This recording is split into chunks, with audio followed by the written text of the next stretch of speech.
And now I think we should move to, it's not exactly a geopolitical thing, but perhaps it's a domestic problem. South Korea. Hur. Well, thank you very much. I'm very pleased to be here, but not quite pleased to have to explain what's going on in Korean politics. But let me try my best. Number one casualty is me, actually. Originally, we have a different speaker who happens to be a member of parliament, so I had to stay at home because of what's going on in Korean politics. And as it has been, grabbing headlines of mass media internationally, let me say a few words, explanation of what's going on in Korea. Sorry, one quick question. Was the original speaker, was he with the president's party or the opposition? Me? No, the Mr. Kim. Oh, he is a member of the ruling party. The ruling party, yes. Ruling party. Yeah. First of all, what I would like to emphasize is that this unfortunate martial law was a single, isolated individual event engineered by President Yoon and some of his high school alumni, small number of high school alumni in the army. It's mostly not consistent with Korean level of political and economic development, as well as it's not supported by mass people on the street. Let me explain a little bit more in detail. It was December 3rd, 10 days ago. It was an ill-conceived, a badly misjudged, and unfortunate event. But it was very short-lived. It's just 6 hours. And second, not a fire was shot. Nobody was injured. So it was declared in the night, and by the morning, it's all gone. But more importantly, it's the people on the street who resist this martial law. They just voluntarily swarmed to the National Assembly, blocking soldiers from intervention, from trying to pulling out National Assembly members.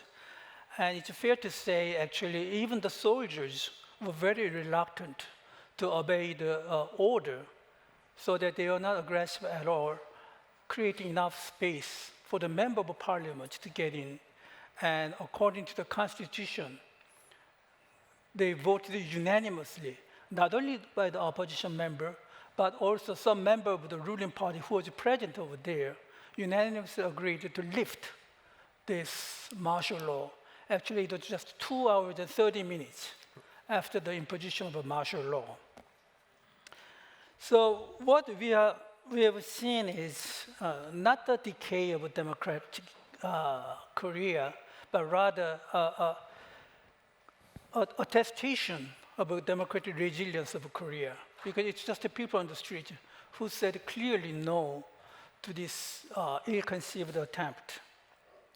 But having said that, it creates political uncertainty, and it's most likely by tomorrow, the current president is most likely to be impeached politically by the Congress first. And if he's impeached, then the ball will be passed over to the Constitutional Court. But when he will be impeached in the National Assembly, his power as a president will be suspended instantly. And then the power will go to the prime minister, who will act as interim leader until the new presidential election, which, if everything goes as planned, probably will happen around in April, or at least by May. But still, it creates some uncertainty. But I think by the tomorrow, I think most of the uncertainty will be gone, and it will be more or less a legal battle in the Constitutional Court.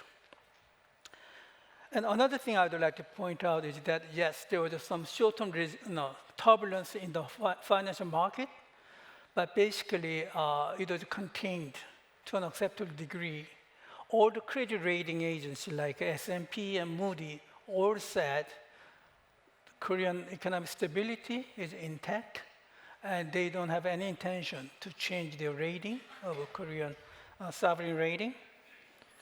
And this is unfortunate, but we have seen this before 8 years ago. And even at the time, despite the short-term turbulence in the market, the economy came back after a couple of months, and probably we're going to see the same thing in this unfortunate event. So that's the explanation of what's going on in Korean politics. So I think I have to go back to the main subject of discussion. As you said, Asia is the most dynamic region. In the 1970s, the Asian economy share to global GDP was like 20%. But last year, for the market exchange rate, it was 36%. And most likely, it will reach 50% in 2040s, which is what they are talking about, so-called the coming of Asian century. But now we are facing some unfavorable winds. And basically, it's a dilemma between economic reality and the geopolitical pressure, particularly the rivalry between US and China, which is getting more and more serious. Asian economies are very closely integrated with not only Chinese economy, but also with the US economy. And now there is increasing political tension to pressure Asian countries to take sides, politically at least. For the China, and most Asian countries, China is the biggest trading partner, either biggest or most significant FDI investor in Asian countries. There's a Belt and Road Initiative. There's a swap arrangement between all these central banks. And there's a lot of, many numbers of Chinese diaspora in the region. So for many Asian countries, Chinese linkage is almost inseparable. But geopolitical reality, everybody talk about South China Sea tensions and talking about Taiwan Strait, which is a flashpoint. And new development, as you know, is that now North Korean troops are in Russia, which add another layer of instability in the region. And sometimes China, although I must admit that Asia's fast development is inseparable with China's own development in Asia, still sometimes China play as a sort of a bully in the schoolyard, and we need a countervailing forces, which has been provided by the US most. But now increasingly, with the new administration coming, we all know that Mr. Trump is very much transactional, and we don't know what kind of instability and uncertainty it might add on this existing political balance. And I guess the biggest concern of most Asian countries is how to maintain this economic and financial linkage with both China as well as the US without taking sides either one of them. They'll do that on their own country's interest, not by being pressured by these two giant economies, and trying to keep the stability in the region, which has been one of the building blocks for Asian prosperity up to now. And let me focus particularly on Korean situation. The biggest worry about South Korea is that before we have seen the Hanoi deal when Mr. Trump and Mr. Kim Jong-un sit down together, even though the deal finally broke out. And in the process, many Koreans believe that Korean authorities and people's expectation has been overlooked in the process. So the biggest worry here is that we don't want to see the repeat of that kind of deal, particularly as mentioned by speaker this afternoon. Mr. President really likes to negotiate. And now we have, as I said, North Korean troops already in Russia, so that there's a very much instability factor in the region.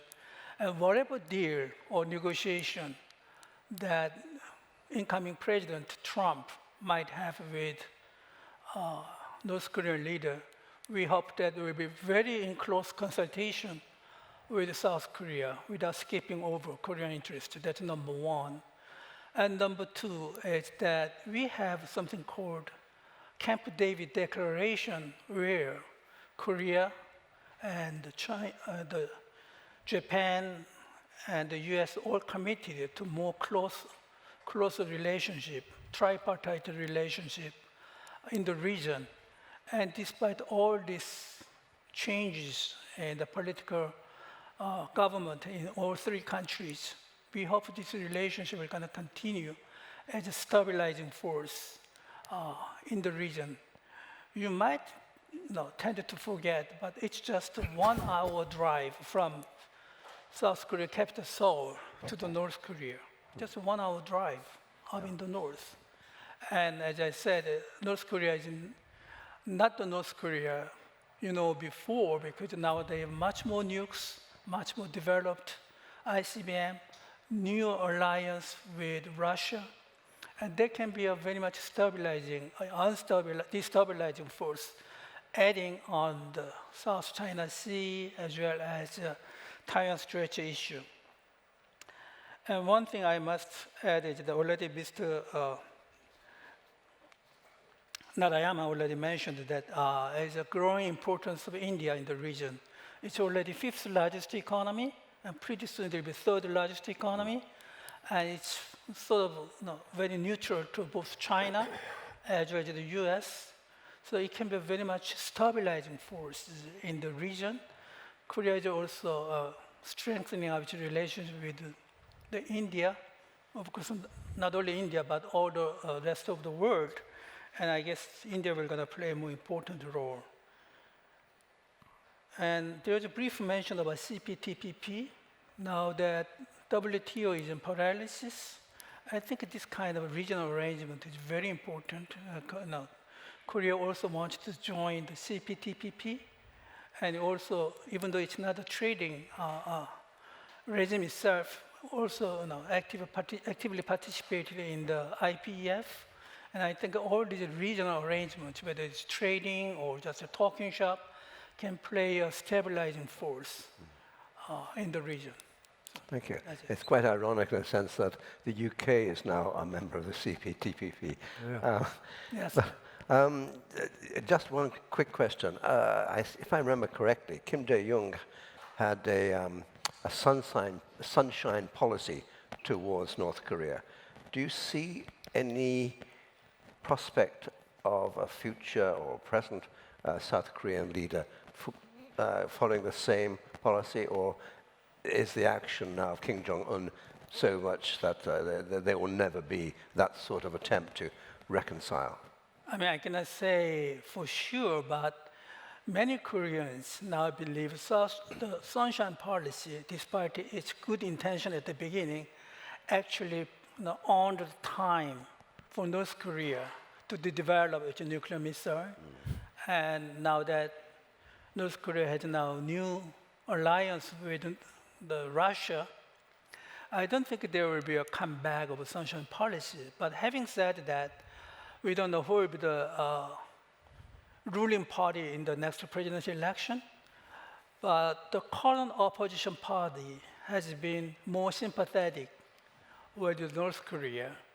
So that even though it's not a comeback of a sunshine policy, but probably there's a chance that they might be more lenient, let's put it that way.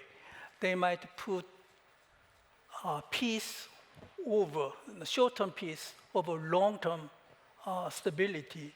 There's a possibility, but I don't think it's a repeat of the sunshine policy as it is. Thank you very much.